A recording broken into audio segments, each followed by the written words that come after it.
Hi, I'm Joshua Hanlon from Beyond the Brick Podcast over at brickpodcast.com, and we're talking to builders here at Brickworld Fort Wayne 2012.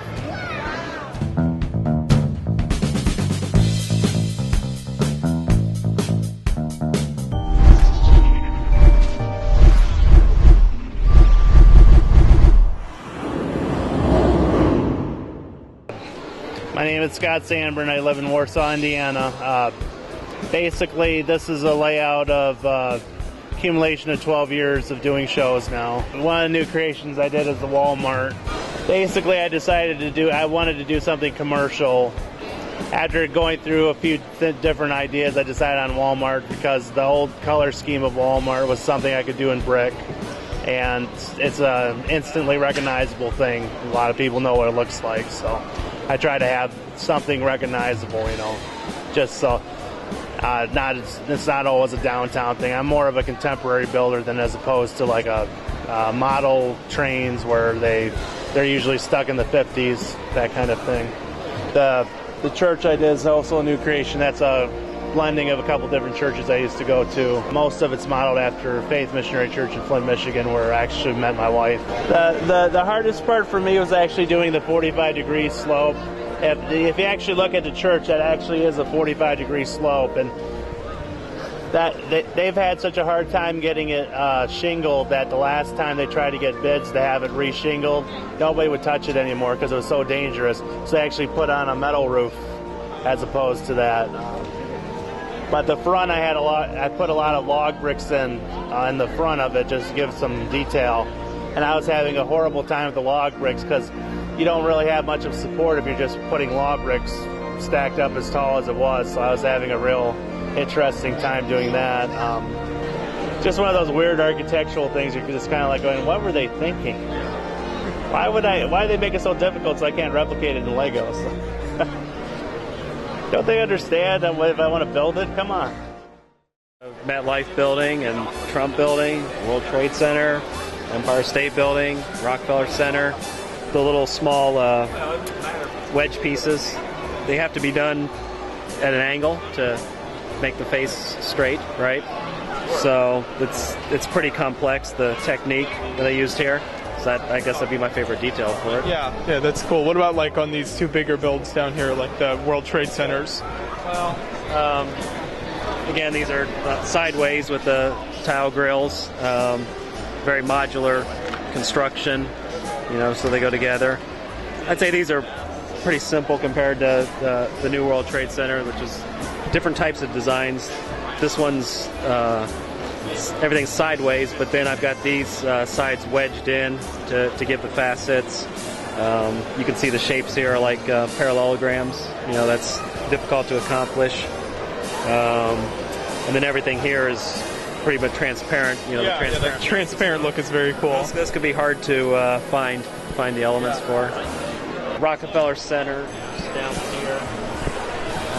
This one has the skating rink in here, which everybody's usually familiar with. And the Christmas tree, the Rockefeller tree. What I like about this building is I like all the just having all the different buildings that are all similar style because it's the center.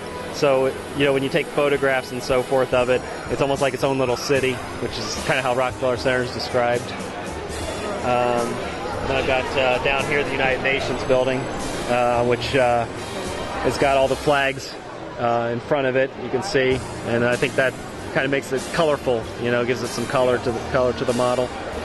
But all of them are relatively the same scale, so that's another thing that I think people like to see is how big the buildings are relative to one another. My name's Jameson Guyenpan. I'm also from KLUG, Kenosha Lego Users Group, from Kenosha, Wisconsin. I brought today my Thomas B. Hardy house model. It's a Frank Lloyd Wright building, built in 1906 in Racine, Wisconsin. I've got a large model of that. I've got working digital clock made out of Lego, a few modular buildings, and lighthouse and pier section. So, okay, you want to point out some of the details with us over here? Take us to some of your... This is my digital clock. This is my digital clock. It's shows the correct time. When someone comes close by, it goes to one of 4 random alarms and has a working snooze as well. That uses an NXT to control it. 4 motors, touch sensor, and a ultrasonic for the motion. Yeah, very cool. This is the Thomas P. Hardy house. Built it to scale. Used this book as the reference. A few pictures out of that. Took me about 2 months to build. I'm pretty proud of the lamp post here. Uses flex tube through the 1x1 rounds there, and John in our group does all our lighting. He routed wiring right through the flex tube to get that lit up. Yeah, that looks really neat. A lot of the buildings in our trolley layout are mine. This is my favorite. I call it the Kenosha Art Gallery. It's not based on a real building, but it's similar in style to the Kenosha Museum, and so it kind of fits the design there. The lights all change color on there, and actually have it remote controlled. You can change the speed, change the pattern. So it's a lot of fun. Yeah. John does the trolley that runs on our layout. And about half these buildings are mine. Yeah, I like all the lighting you have in these displays here. That's really neat. We like to go really bright. We actually have plans to light all the lamp posts and have other lit features on the roads coming soon. Well, thanks for taking the time to talk with us.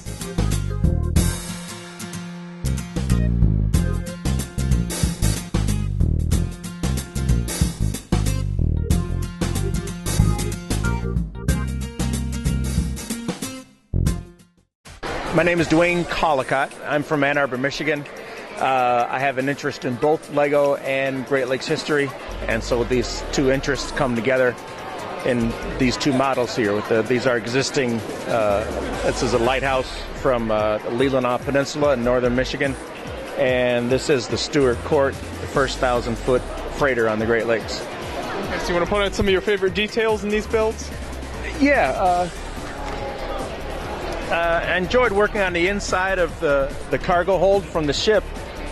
It's a little different than earlier Great Lakes ships that were just one big container on the inside, one big open cavity. And this is a cavity designed to carry the cargo and bring it down to a conveyor system that runs the length of the ship, and it's a self-unloader, so all the cargo is carried through the hull that way. Other areas are taken up with ballast tanks, diesel fuel tanks. It was an interesting project because of the angles. So obviously anything that's out of 90-degree angles can be a little work with Lego. So it was a fun project to try to figure out how to do it and to find the parts to do it that were affordable parts. Because I can add 1 or 2 parts, and then throughout the whole ship can turn into 300 parts. And if they're 25 cents a piece, then that breaks the bank. So there were several redesigns during the process to make sure I was using affordable and available parts. This was commissioned by the museum at this lighthouse. It's up near some property that my father-in-law, my parents-in-law have up there. So we spend a lot of time in this area, the Leelanau Peninsula of Michigan. And they wanted it for their education room. So they hired me to build it, and it was a fun project. There are a lot of half stud offsets on the pieces over the windows, the foundation, when transfers from the foundation to the walls. So it's a half stud offset and 2 different dimensions. So there's a lot of messing around on the inside to get that feature to look right. So I enjoy scale modeling with to try to take a real object and force the Lego into representing it. It's a lot easier to build your own design because you can just decide at any time, well, I want this to look like this, and it's easy. I enjoy doing that kind of building too. I'm Doug Davis from the south side of Indianapolis. I'm with itsablockparty.com. We do Lego birthday parties and big displays. This one is the Battle of Hoth, and it's got a motorized AT-AT, and it's kind of a battle scene with different textures from the rebels versus the stormtroopers that are attacking, the shield generator, and Okay, so what's your favorite detail out here on the battlefield? Is there anything you really like? I like the walking at. We had it built where you could actually see the snow prints in it, but unfortunately we had an accident on the way here, so we didn't get to rebuild that today. It'll be back on the table the next time. It'll be bigger and badder and better. That's what we like to do. Every time it's at a show, the next time it's at a show, it will be bigger, either longer, taller, redone. We'll break it down and redo the whole thing again usually. This one is the Battle of Geonosis. It's the droid factory, and they manufacture all the droids here. When they come off of the assembly line, they march out on the battlefield. The clones are attacking them, and they have a mobile command center up there. They have a lot of Republic gunships that are dropping off more clone troopers for reinforcements, trying to get a stronghold in there. And I really like this one for, it has a ton of Jedis on the battlefield like the movie had. There's probably 30 different Jedis on the battlefield. You usually don't get to show off that many in one place at one time. Yeah. So this is probably our favorite one to make. And this was version 4.0 of the Geonosis mountain that we made. I love the mountain here. Just they did a really great job with that. Thanks. Alex Oslapis, Dearborn, Michigan, about 3 hours away. This is my display. Obviously, it's a medieval castle, or mainly a medieval town with a big wall and farms. Been doing Lego for about 5 years. Got serious about last year or 2 years ago. And this was about 2.5 months of building. This was the first part I built, the farms, and then it goes into the wall, which I think was my favorite part.